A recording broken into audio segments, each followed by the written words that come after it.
işkence ve diğer zalimane insanlık dışı ya da onu Komisyona girtîgehan ya Komeleya Mafê Mirovan îhade, rapora sê mehan ya binpêkirinê mafan yên li girtîgehên Herêma Anatolya navîn bi daxuyaniyeke çapemeniyê eşkere kirin. Li gorî raporê, li girtîgehên Herêma Anatolya navîn di mehên îlon, mijdar û kanûna 2020 da çar ji wan ji vayrosa koronayê nehgirtî jiyana xwe ji destane û 24 girtî jî rastê îşkence û muameleya xirab hatine.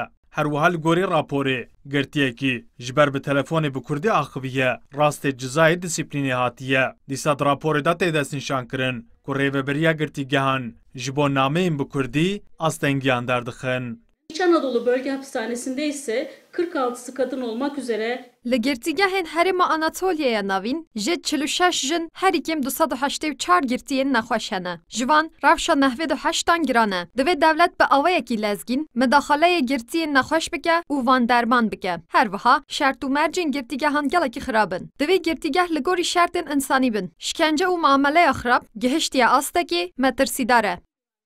Li aliyê din li hin girtîgehan ji aliyê girtiyên siyasî ve greva birçîbûnê jî ber bi 5 rojî ve diçe. Hevserokî îhadê ya Şaxa Enqereyê Fatîn Kanat dide zanîn ku hikûmet heta niha derbarê grevên birçîbûnê da tu pêngavekî navêtiye û muxalefet jî zêde vê mijarê nexistiye rojeva xwe.